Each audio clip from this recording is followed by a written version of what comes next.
तो अभी ग्लाइकोलिसिस में आपने देखा कि ग्लूकोज मॉलिक्यूल का ब्रेकडाउन हुआ, 2 पायरुविक एसिड मॉलिक्यूल बने, 2 पायरुविक एसिड बाद में एसिटिल कोएंजाइम ए में कन्वर्ट हो गए। ये सारी एक्टिविटी साइटोप्लाज्म में हुई। यहाँ पे CO2 निकला, NADH2 बना, ATP बना। अब आती है दूसरा, ध्यान दो, स्टेप 2। स्टेप 2 को कहते हैं क्रेब्स साइकिल। साइंटिस्ट क्रेब ने डिस्कवर किया था, इसलिए क्रेब साइकिल, या इसका नाम है TCA साइकिल। क्रेब साइकिल आपके सिलेबस में दिया नहीं है। ये टोटल 15 स्टेप में होती है और यहाँ पे पहला प्रोडक्ट मिलता है, ध्यान से सुनो, try carboxylic acid, try T, carboxylic C, acid A, TCA, try carboxylic acid cycle. तो क्रेब साइकिल का पहला प्रोडक्ट ट्राई कार्बोक्सिलिक एसिड है, इसलिए उसे कहते हैं TCA साइकिल। इम्पॉर्टेंट बात, कहाँ पर होता है? माइटोकॉन्ड्रिया। तो अब आप ध्यान दें, क्या बनाया आपने ग्लाइकोलिसिस में? Acetyl coenzyme A. कहाँ बना था ये? साइटोप्लाज्म में। अब ये साइटोप्लाज्म का एसिटिल कोएंजाइम ए कहाँ जाने वाला है? माइटोकॉन्ड्रिया में या माइटोकॉन्ड्रियल मैट्रिक्स में, इनर चेंबर जिसको कहते हैं ना वो, तो माइटोकॉन्ड्रियल मैट्रिक्स में। तो साइटोप्लाज्म से acetyl coenzyme A mitochondrial matrix में जाएगा और वहाँ दूसरी स्टेप होगी। What is that? Krebs cycle. क्या होगा क्रेब साइकिल में? देखो मैं लिख रहा हूँ, एसिटिल कोएंजाइम ए कहाँ एंटर किया? क्रेब्स साइकिल में एंटर किया। क्या हुआ? अब एसिटिल कोएंजाइम ए का कन्वर्शन अब हो गया यहाँ पर NADH2, ऑलरेडी हो गया, reduced coenzyme, plus FADH2 plus CO2। इस प्रकार NADH2 मिला क्रेब साइकिल में, FADH2 मिला क्रेब साइकिल में, और CO2 गैस निकली। तो ग्लाइकोलिसिस का CO2 और क्रेब साइकिल का CO2, ये दोनों CO2 हम रिलीज कर देते हैं। तो जब जब हम सांस छोड़ते हैं, अपने लंग्स से एयर को बाहर निकालते हैं, तो उसमें कौन सी गैस रिलीज की? कार्बन डाइऑक्साइड गैस रिलीज की। तो यहाँ पे क्रेब साइकिल में जो माइटोकॉन्ड्रिया के मैट्रिक्स में हुआ, क्या बना? एसिटिल कोएंजाइम ए से बना NADH2 और FADH2। फिर पूछा, सर FADH2 क्या है? आंसर, फ्लैविन एडेनाइन डाइन्यूक्लियोटाइड, ये भी कोएंजाइम है। NADH2 की तरह ये भी कोएंजाइम है। प्रीवियस लेक्चर को एक बार फिर से देखो लगे तो, ये भी कोएंजाइम है। इसके अंदर भी हाइड्रोजन है, इसलिए इसे भी क्या कहेंगे? Reduced coenzyme. Full form फ्लैविन adenine dinucleotide. तो दूसरी स्टेप क्रेब साइकिल, और क्रेब साइकिल में एसिटिल कोएंजाइम ए का conversion NADH2, FADH2 and CO2। अब आता है ETS, full form electron transport system. Electron transport system ETS, step number 3। तो ये थर्ड स्टेप है, ठीक है। पहला इंपॉर्टेंट पॉइंट कहाँ पर होता है?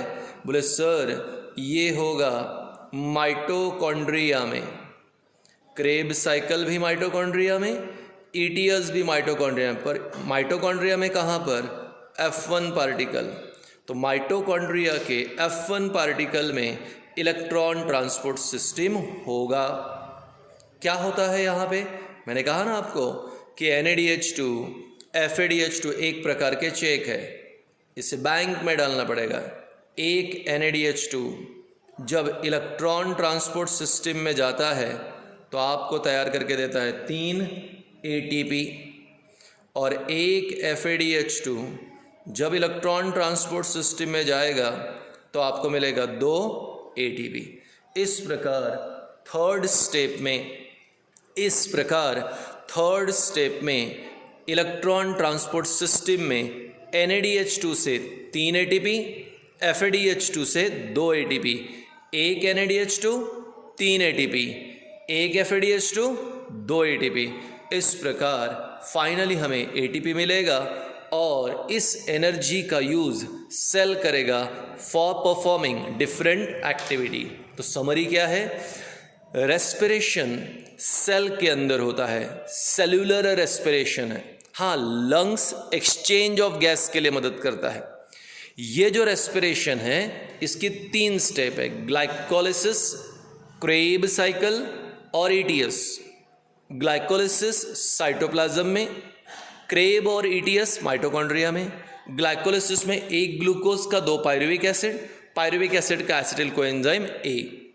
क्रेब में एसिटिल कोएंजाइम A एंटर करेगा माइटोकॉन्ड्रियल मैट्रिक्स के अंदर जो होता है, वहाँ उसका कन्वर्शन NADH2 और FADH2। ETS में FADH2 NADH2 के ATP बनेंगे, एक NADH2 से 3 ATP, एक FADH2 से 2 ATP। तो ये था mechanism of respiration. Now the next topic, process of breakdown of different food component by aerobic respiration. आप जानते हो हमें एनर्जी मिलेगी बाय ब्रेकडाउन ऑफ ग्लूकोज, पर इमेजिन करो कि हमारा ग्लूकोज अगर ख़त्म हो गया तो हमें एनर्जी मिलेगी फैट से, और अगर समझ लो कि हमारा फैट भी ख़त्म हो गया तो हमें एनर्जी मिलेगी प्रोटीन। पर ऐसा तब होगा जब ग्लूकोज ख़त्म हो गया। तो सबसे पहले कार्बोहाइड्रेट। अब ये कार्बोहाइड्रेट हमारे पास ग्लूकोज है, आप जानते हो सबसे पहली स्टेप क्या होगी? ग्लाइकोलिसिस। तो ग्लूकोज कहाँ पे एंटर कर चुका है? ग्लाइकोलिसिस। ग्लाइकोलिसिस से क्या बनने वाला है? Pyruvic acid. आप जानते हो breakdown of glucose into 2 molecules of pyruvic acid is called glycolysis। और अब यहाँ पे पायरुविक एसिड का बनेगा एसिटिल कोएंजाइम A। तो मैं या आप जो यूजुअल रेस्पिरेशन करते हैं उसमें कार्बोहाइड्रेट यानी ग्लूकोज का ग्लाइकोलिसिस से पायरुविक एसिड से बनेगा एसिटिल कोएंजाइम A। अब यहाँ पे ये जो एसिटिल कोएंजाइम A है अब एंटर करेगा, तुम तो जानते हो कहाँ पे एंटर करेगा? क्रेब्स साइकिल जो माइटोकॉन्ड्रिया में होता है। क्रेब्स साइकिल के बाद अब आएगा इलेक्ट्रॉन ट्रांसपोर्ट सिस्टम, और इलेक्ट्रॉन ट्रांसपोर्ट सिस्टम के बाद हमारे लिए बनेगा CO2 plus water plus energy, किस फॉर्म में? ATP। तो एसिटिल कोएंजाइम A बन गया। एसिटिल कोएंजाइम A अब क्रेब साइकिल में एंटर करेगा। क्रेब साइकिल से NADH2 और FADH2 तैयार होंगे, और NADH2 FADH2 electron transport system में जाएंगे जहाँ CO2 वाटर और एनर्जी तैयार होंगी इन द फॉर्म ऑफ ATP। तो हम लोग सब जो रेस्पिरेशन करते हैं एरोबिक रेस्पिरेशन, वहाँ कार्बोहाइड्रेट यानी ग्लूकोज कहाँ जाएगा? पहली स्टेप ग्लाइकोलिसिस क्या तैयार करेगा? पायरुविक एसिड का एसिटिल कोएंजाइम A, फिर वो जाएगा क्रेब में, फिर आएगा ETS, finally CO2 water and ATP।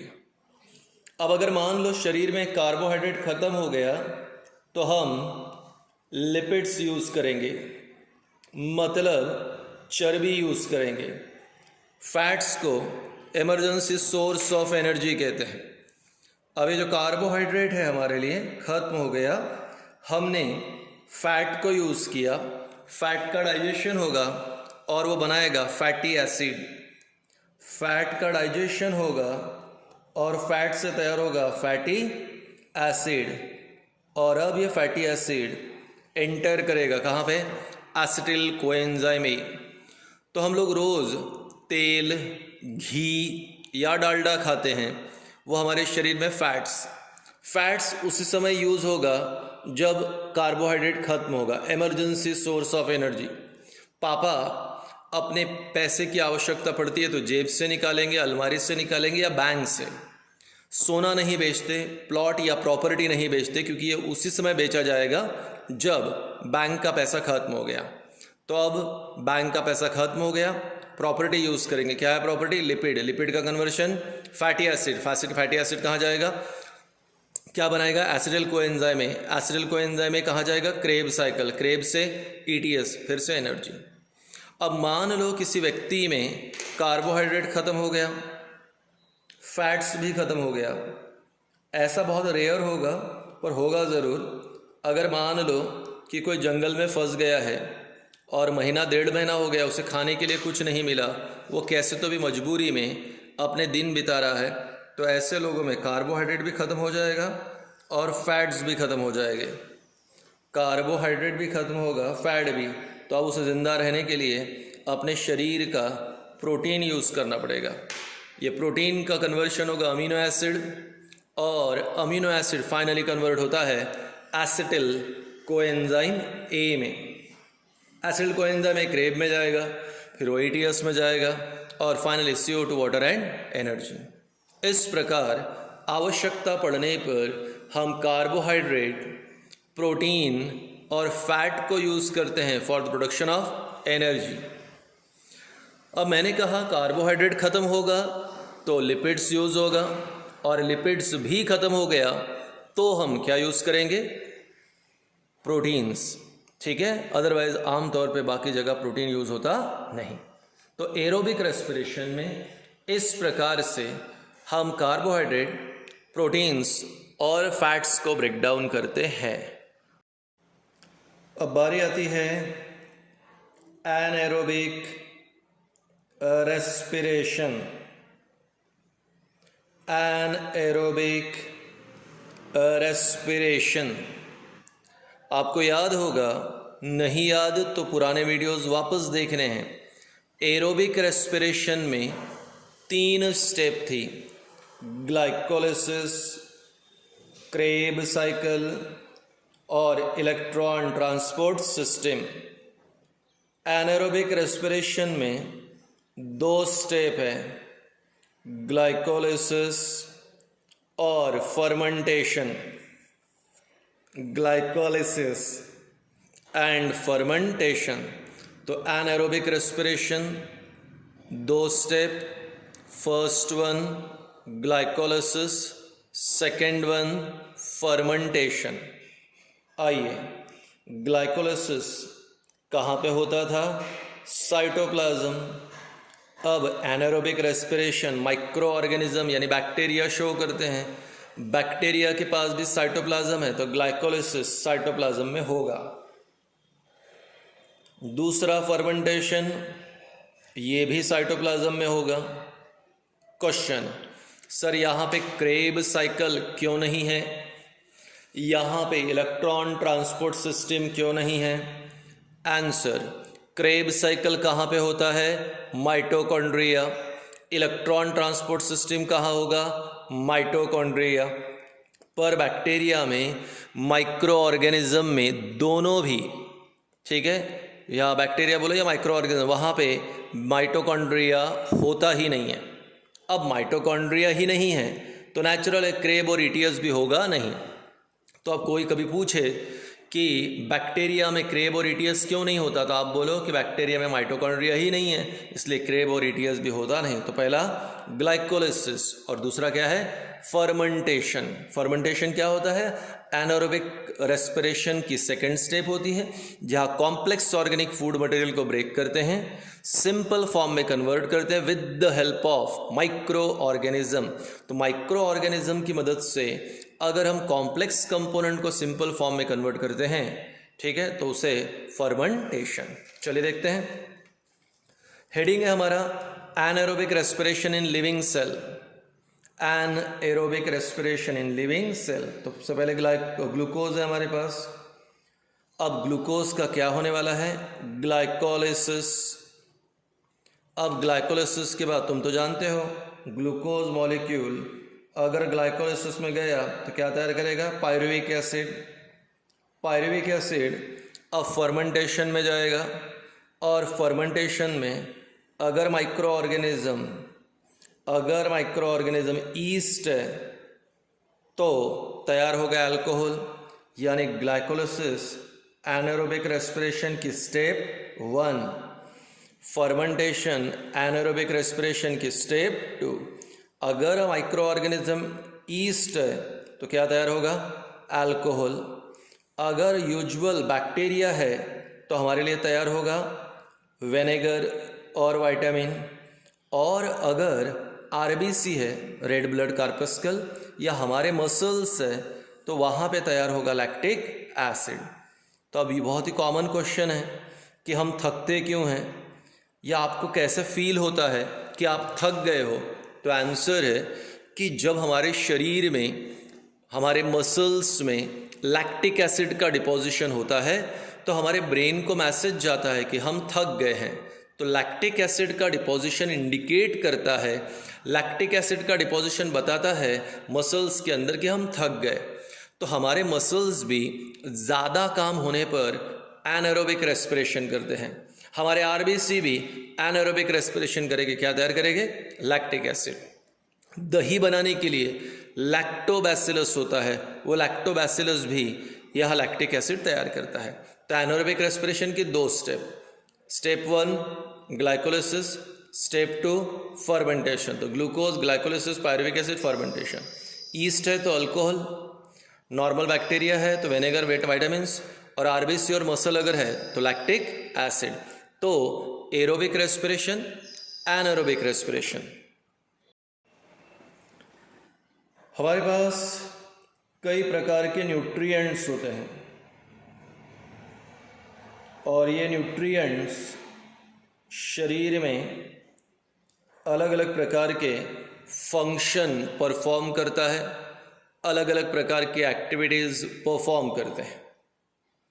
हमारे लिए पहला न्यूट्रिएंट है कार्बोहाइड्रेट।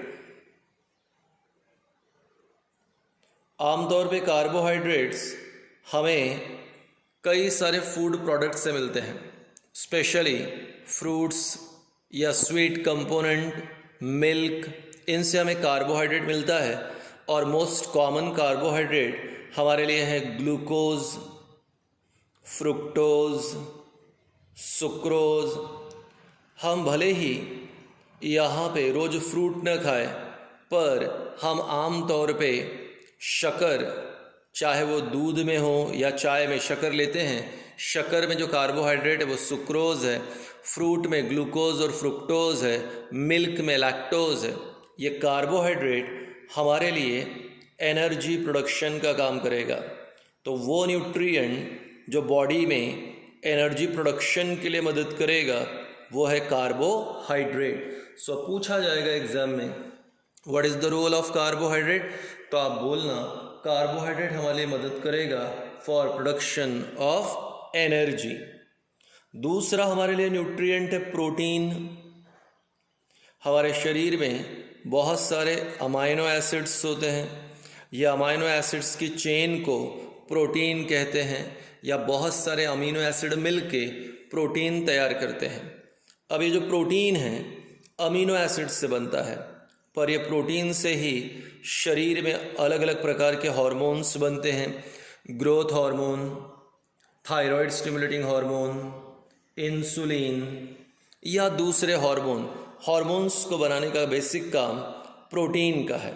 इसी प्रकार डाइजेशन के लिए अलग अलग प्रकार के एंजाइम्स चाहिए, या शरीर को परफॉर्म करने के लिए, शरीर की एक्टिविटी को परफॉर्म करने के लिए एंजाइम्स चाहिए। ये एंजाइम्स बनाने के लिए भी प्रोटीन चाहिए। और सबसे महत्वपूर्ण बात, proteins are building block of body. Proteins are building block of body, यानी नॉर्मली जो भी ग्रोथ एंड डेवलपमेंट होता है शरीर के अंदर, उस ग्रोथ एंड डेवलपमेंट के लिए, सेल डिवीज़न के लिए मदद करने वाला प्रोटीन। 4 महीने का जब बच्चा हो जाता है तो डॉक्टर माँ को कहते हैं कि बच्चे को दाल का पानी पिलाओ। तो जितनी भी दाल है उसमें प्रोटीन है। हम रोज़ प्रोटीन खाते हैं, नॉनवेज में भी प्रोटीन है, दाल में भी प्रोटीन है। तो माँ बच्चे को 4 महीने का होने पर दाल का पानी देती हैं। दाल का पानी यानी माँ प्रोटीन देती हैं। प्रोटीन्स बिल्डिंग ब्लॉक है, बच्चे की रैपिडली ग्रोथ एंड डेवलपमेंट होती है। तो हार्मोन तैयार करने के लिए, एंजाइम तैयार करने के लिए, सेल डिवीज़न के लिए मदद करेगा प्रोटीन। अब बारी आती है फैट्स। हमारे शरीर में फैट्स, चर्बी प्रेजेंट होती है in the form of fatty acid. मैंने थोड़ी देर पहले ही कहा कि fats are emergency source of energy. ये उसी समय यूज़ होगा जब कार्बोहाइड्रेट खत्म हो गया। तो अगर शरीर से कार्बोहाइड्रेट खत्म हो गया, बैंक से पैसा खत्म हो गया, तो ही हम सोना या प्रॉपर्टी बेचेंगे। वैसे ही हमारे शरीर से कार्बोहाइड्रेट खत्म हो गया तो हम फैट्स को यूज़ करेंगे। तो fats emergency source of energy. एक व्यक्ति कितना भी सोच ले कि उसे दुबला होना है, वो दुबला उसी समय होगा जब उसके शरीर से कार्बोहाइड्रेट खत्म हो गया। अगर कोई व्यक्ति रोज़ 10 किलोमीटर वॉक पे जा रहा है, जॉगिंग कर रहा है, ठीक है, और ये सोच रहा है कि उसका वज़न कम हो जाएगा, तो ऐसा हो नहीं सकता। उसे अपने डाइट को कंट्रोल करना पड़ेगा। कार्बोहाइड्रेट कम हो गया, ख़त्म हो गया, तो ही फैट यूज़ होगा। और जब तक फैट ख़त्म नहीं होता तब तक हम दुबले होते नहीं। तो ये इमरजेंसी सोर्स ऑफ एनर्जी। तो कार्बोहाइड्रेट, प्रोटीन्स, फैट्स। नेक्स्ट आता है हमारे लिए वाइटामिन्स। वाइटामिन्स आमतौर पे हमारे शरीर तैयार नहीं करता, ठीक है, हमको वाइटामिन्स बाहर से लेने पड़ते हैं। ये वाइटामिन्स जो है 2 प्रकार के हैं। Fat soluble vitamin A, D, E, K। Vitamin A, vitamin D, vitamin E, vitamin K fat soluble है। विटामिन बोला मैंने अमेरिकन लैंग्वेज में, कुछ लोग विटामिन्स कहते हैं। और दूसरा होता है वाटर सोल्यूबल विटामिन्स B और C। आप B और C कितना भी ले ले कोई फ़र्क नहीं, वाटर सोल्यूबल है। ज़्यादा हो गया तो यूरिन के फॉर्म में शरीर से बाहर निकल जाएगा। मम्मी ने आपको 4 गिलास संतरे का जूस पिला दिया, यानी विटामिन B और C दे दिया, कोई प्रॉब्लम नहीं। ज़्यादा है तो बॉडी के बाहर निकल जाएगा। पर अगर fat soluble A, D, E के ज़्यादा हो गया तो प्रॉब्लम क्रिएट होती है। विटामिन्स हमारे शरीर को नॉर्मल तरीके से चलाने के लिए मदद करता है। तो शरीर में अलग अलग प्रकार की एक्टिविटी को कंट्रोल करना, उन्हें हैंडल करना, ये काम क्या है? विटामिन्स। बहुत ही इंपॉर्टेंट पार्ट। अभी रेस्पिरेशन में कई बार वर्ड आया को एंजाइम्स, और इस को एंजाइम को बनाने का काम ही किसका होता है? विटामिन्स। यानी विटामिन्स को एंजाइम्स को बनाते हैं, ठीक है ना। आप बोलना मत कि को एंजाइम क्या है। हाँ, सब्सटेंस है, ऑर्गेनिक कंपाउंड है, ये नॉन प्रोटीनस पार्ट है, पर बनाया किसने? विटामिन्स। तो carbohydrate, proteins, fats, vitamins, minerals. इसी प्रकार हमारे शरीर को मिनरल्स की भी आवश्यकता है। कुछ ऐसे मिनरल्स है जो हमारे शरीर को ज़्यादा क्वांटिटी में चाहिए, उसे मैक्रोन्यूट्रिएंट कहते हैं। जैसे कि sodium, ion, calcium, potassium, ion, ये सब हमको ज़्यादा चाहिए। तो जो ज़्यादा चाहिए वो मैक्रोन्यूट्रिएंट। कुछ ऐसे न्यूट्रिएंट है जो हमारे बॉडी को बहुत ही कम चाहिए, उसे कहते हैं माइक्रोन्यूट्रिएंट। एग्जाम्पल यहाँ पे हमारे लिए आ रहा है सबसे कॉमन आयोडीन, मैग्नीज, मॉलिब्डेनम। ये हमको चाहिए पर बहुत ही कम, इसलिए उसे कहा micronutrient. So the nutrients which are required by body in larger quantity, macronutrient. The nutrients which are required by body in smaller quantity, micronutrient. आखिरी, शरीर को चाहिए पानी। हमारे शरीर में 70% वाटर होता है। साइटोप्लाज्म के लिए, एंजाइम फॉर्मेशन के लिए, हार्मोन्स फॉर्मेशन के लिए, शरीर की एक्टिविटी को नॉर्मली चलाने के लिए क्या चाहिए? पानी। बिना पानी के लाइफ पॉसिबल नहीं। तो carbohydrate, protein, fats, vitamin, minerals और water, this are all nutrient जिनके कारण हमारा शरीर चलता है, बिना इसके काम होता नहीं। तो विटामिन कोएंजाइम बनाएगा। आपको ऑलरेडी पता है कोएंजाइम दो प्रकार के थे, NADH2 और FADH2। अभी अगला टॉपिक आ रहा है सेल डिवीज़न। और सेल डिवीज़न दो प्रकार का होता है, माइटोसिस और meiosis. Mitosis, the kind of cell division in which one cell gives rise to two cell. One cell gives rise to two cell with same chromosome number. One cell gives rise to two cell with same chromosome number is called as mitosis. तो ऐसा cell division जहाँ एक cell से हमें दो cell मिलते हैं, एक सेल से दो सेल मिलते हैं और क्रोमोसोम नंबर सेम होता है, तो उसे क्या बोलोगे? माइटोसिस। और ऐसा सेल डिवीज़न जहाँ पे एक सेल से हमें 4 सेल मिलेंगे और क्रोमोसोम नंबर अगर हाफ हो गया तो उसे कहेंगे मियोसिस। यानी ओरिजिनली 46 क्रोमोसोम नंबर था, पर अब क्रोमोसोम हो गया 23। 1 से 4, क्रोमोसोम नंबर हाफ, तो उसे क्या बोलोगे? Meiosis. So kind of cell division in which one cell gives rise to two cell, 1 से 2, chromosome number 46, chromosome number same. One cell gives rise to two cell with same chromosome number. Mitosis, एक cell से 4 cell with half chromosome number is called meiosis. अब ये mitosis होता है, ये normal body cell में होता है।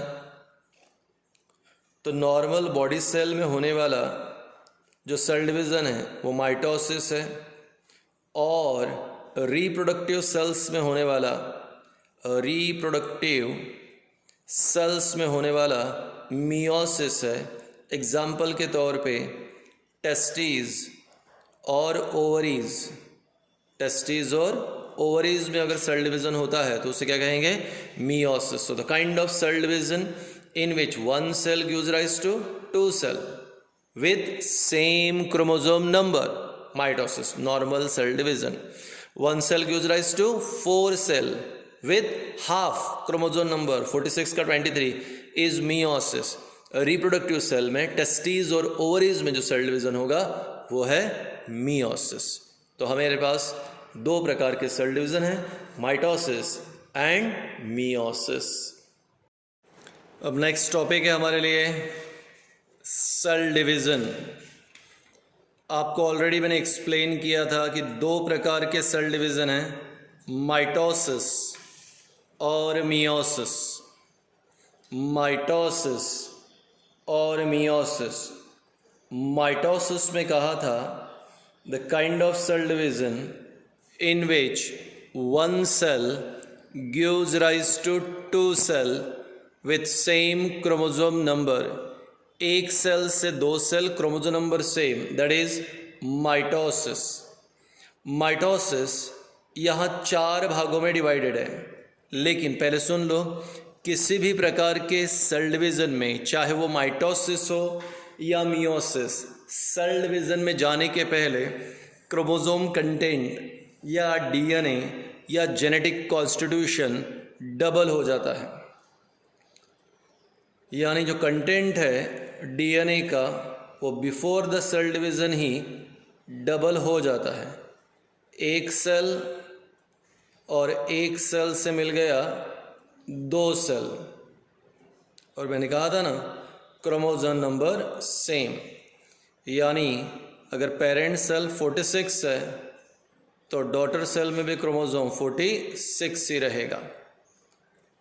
आगे अब यहाँ पर ये 4 भागों में डिवाइडेड है, प्रोफेज, मेटाफेज, एनाफेज और telophase. Prophase, metaphase, anaphase, telophase.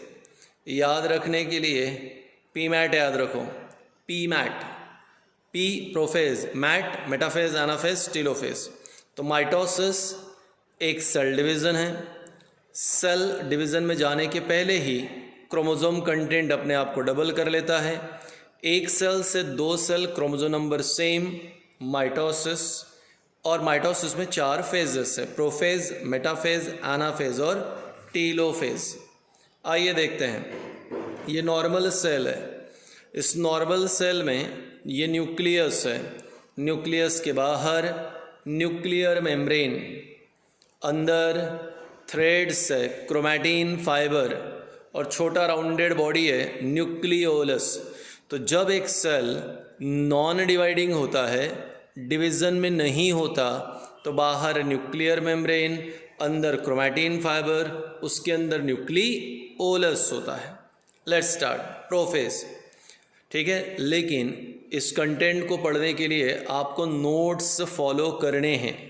Remember, मैं फिर से बोल रहा हूँ, नोट्स फॉलो करने हैं, क्योंकि बिना नोट्स के ये ध्यान में नहीं रहेगा।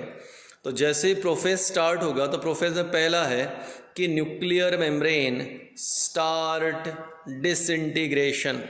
धीरे धीरे प्रोफेज में न्यूक्लियस की जो मेम्ब्रेन होती है, न्यूक्लियर मेम्ब्रेन, वो डिजनरेट होने लगती है, डिसइंटीग्रेट होने लगती है। तो पहला पॉइंट है, न्यूक्लियर मेम्ब्रेन का डिसइंटीग्रेशन हो रहा है। दूसरा पॉइंट कि अंदर यहाँ पर थ्रेड लाइक स्ट्रक्चर है। इन थ्रेड लाइक स्ट्रक्चर को हम लोग कहते हैं क्रोमैटिन फाइबर्स। अब ये धीरे धीरे क्रोमैटिन फाइबर्स थीकंड होने लगते हैं, उनका कंडेंसेशन होता है। तो क्रोमैटिन फाइबर अंडरगोज कंडेंसेशन। तो thread like structure chromatin fibre, और क्रोमैटिन फाइबर का कंडेंसेशन हो रहा है। तीसरा, जो स्मॉल राउंडेड बॉडी है, न्यूक्लियोलस, वो न्यूक्लियोलस भी धीरे धीरे डिजनरेट होने लगेगा। तो न्यूक्लियोलस का डिजनरेशन हो रहा है, क्रोमैटिन फाइबर थीकंड हो रहे हैं और न्यूक्लियर मेम्ब्रेन यहाँ पे डिजनरेट हो रहा है। न्यूक्लियस के बाहर एक छोटा राउंडेड स्ट्रक्चर होता है, उसे सेंट्रियोल कहते हैं। यूजुअली न्यूक्लियस के बाहर एक ही सेंट्रियोल होता है, यहाँ सेंट्रियोल डुप्लीकेट होता है और अपोजिट पोल की तरफ मूव होना शुरू कर देता है। तो टोटल 4 पॉइंट। पहला, न्यूक्लियर मेम्ब्रेन डिजनरेट हो रहा है। दूसरा, क्रोमैटिन फाइबर का कंडेंसेशन हो रहा है, वो थीकंड हो रहे हैं। तीसरा, न्यूक्लियोलस डिजनरेट हो रहा है। और चौथा, सेंट्रियोल में डुप्लीकेशन। जब प्रोफेज कंप्लीट होता है तो क्रोमैटिन फाइबर का कन्वर्शन क्रोमोसोम्स में हो जाएगा। प्रोफेज कंप्लीट होने पर क्रोमैटिन फाइबर का क्रोमोसोम्स बन जाएगा। मैंने 4 क्रोमोसोम बताए। न्यूक्लियर मेम्ब्रेन डिजनरेट हो गई, न्यूक्लियोलस डिजनरेट हो गया और सेंट्रियोल पहुंच गए अपोजिट पोल पे। तो सेंट्रियोल अपोजिट पोल पे पहुंच गए, क्रोमैटिन फाइबर का क्रोमोसोम बन गया, न्यूक्लियोलस डिजनरेट हो गया, न्यूक्लियर मेम्ब्रेन भी डिजनरेट। तो ये था प्रोफेज 1। तो क्या हुआ प्रोफेज 1 में? एक बार फिर से, न्यूक्लियर मेम्ब्रेन पूरा डिजनरेट हो गया, ठीक। नंबर 2, न्यूक्लियोलस डिजनरेट हो गया, ठीक। क्रोमैटिन फाइबर का कंडेंसेशन हो गया, उसने क्या बना लिया? क्रोमोसोम्स, ठीक। और चौथा, यहाँ पे सेंट्रियोल अपोजिट पोल पे पहुँच गए। अब आ रहा है नंबर 2। सेकंड नंबर पे है metaphase. Metaphase, metaphase second stage है। यहाँ पे सारे क्रोमोसोम्स इक्वेटर पे आके अरेंज होते हैं। धरती की जो मिडल लाइन है इक्वेटर, वैसे ही सेल के अंदर सारे क्रोमोसोम एक लाइन में इक्वेटर पे अरेंज हो जाते हैं। और यहाँ पे क्रोमोसोम्स को ज्वाइन करने के लिए, क्रोमोसोम्स के 2 आर्म को ज्वाइन करने के लिए जो राउंडेड बॉडी होती हैं वो सेंट्रोमियर है। तो यहाँ पे सेंट्रोमियर और ऊपर वाला सेंट्रियोल, सेंट्रोमियर और सेंट्रियोल, इनको ज्वाइन करने के लिए फाइबर्स होते हैं जिन्हें हम लोग कहते हैं स्पिंडल फाइबर। क्या बोलोगे? Spindle fibre. तो सेंट्रियोल और सेंट्रोमियर, सेंट्रियोल और सेंट्रोमियर को ज्वाइन करने के लिए फाइबर्स तैयार होते हैं, स्पिंडल फाइबर। तो मेटाफेज में सबसे पहले सारे क्रोमोसोम इक्वेटर पे अरेंज हो गए, एक लाइन में अरेंज हुए, सेंट्रियोल अपोजिट पोल पे पहुंच गया, सेंट्रियोल और सेंट्रोमियर के बीच में फाइबर तैयार हुए जिसे हम लोग कहते हैं यहाँ पर क्या? Spindle fibre. और स्पिंडल फाइबर इसलिए क्योंकि स्पिंडल जैसा आकार तैयार होता है। तीसरा stage anaphase. Anaphase 3rd stage है। यहाँ पर मेरी बातें ध्यान से सुने और 2-2, 3-3, 4-4 बार वीडियो सुने। यहाँ पर स्पिंडल फाइबर में कॉन्ट्रैक्शन होता है, स्पिंडल फाइबर श्रिंक होने लगते हैं। स्पिंडल फाइबर के कॉन्ट्रैक्शन के कारण, उसके श्रिंकेज के कारण एक प्रेशर क्रिएट होता है सेंट्रोमियर पे, जिसके कारण सेंट्रोमियर ब्रेक होगा। अब ये है हमारे लिए क्रोमोसोम, मैंने आपके लिए ड्रॉ किया यहाँ पे। अब यहाँ पर क्रोमोसोम में ये हो गया सेंट्रोमियर। Look at this. जब यहाँ पे स्पिंडल फाइबर अटैच हुआ इधर से और इधर से, तो स्पिंडल फाइबर श्रिंक हुआ, और स्पिंडल फाइबर जैसे से श्रिंक हुआ तो सेंट्रोमियर पे प्रेशर क्रिएट हुआ, जिसके कारण सेंट्रोमियर टूट गया, 2 भागों में डिवाइड हुआ। आधा पार्ट क्रोमोसोम का ऊपर चला गया, आधा भाग नीचे आ गया। ये जो 2 पार्ट है क्रोमोसोम के, इसे कहते हैं सिस्टर क्रोमैटिड। तो हाफ सिस्टर क्रोमैटिड ऊपर चला गया, हाफ नीचे आ गया, और ये बनाना के बंच की तरह दिखाई देते हैं। अगर हम मार्केट से बनाना लाए तो बंच में आता है, तो ये बनानास के बंच की तरह दिखाई देते। तो एनाफेज में स्पिंडल फाइबर में कॉन्ट्रैक्शन हुआ, स्पिंडल फाइबर श्रिंक हुए, सेंट्रोमियर पे प्रेशर क्रिएट हुआ, सेंट्रोमियर टूट गया और 2 भागों में स्प्लिट अप होकर अलग हो गया। इस प्रकार आधे सिस्टर क्रोमैटिड ऊपर चले गए, आधे सिस्टर क्रोमैटिड नीचे आ गए। एक क्रोमोसोम के जो 2 पार्ट है, इन्हीं को कहते हैं सिस्टर क्रोमैटिड, आधा ऊपर आधा न्नीचे आ गया एनाफेज में। अब बारी आती है आखिरी टीलोफेज। अब टीलोफेज में धीरे धीरे न्यूक्लियर मेम्ब्रेन वापस आने लगती है, धीरे धीरे क्रोमोसोम्स का कन्वर्शन क्रोमैटिन फाइबर में होने लगता है, न्यूक्लियोलस रीअपियर होने लगता है। तो न्यूक्लियर मेम्ब्रेन वापस तैयार हो रही है, न्यूक्लियोलस वापस तैयार हो रहा है, क्रोमैटिन फाइबर बन रहा है, और मिडल लाइन पे, सेंट्रल पार्ट पे सेल में कॉन्ट्रैक्शन होता है और यहाँ पे साइटोप्लाज्म सेपरेट होने लगता है। साइटोप्लाज्म के डिवीज़न को कहते हैं साइटोकाइनेसिस। साइटोप्लाज्म के डिवीज़न को साइटोकाइनेसिस। तो एक सेल था, ऊपर एक बन रहा, नीचे एक बन रहा, 1 के 2 chromosome number same, it is mitosis.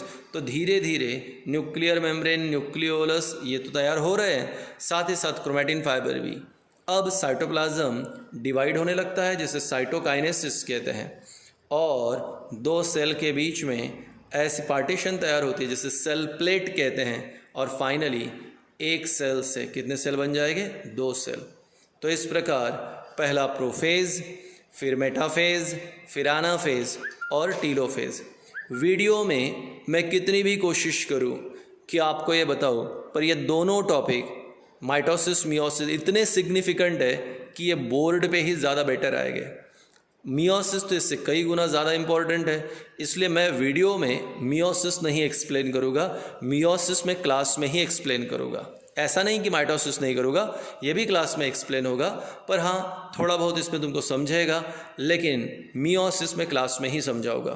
तो यहाँ पर इन वीडियोस को काफ़ी बार देखें, लाइफ प्रोसेस 1 था ये।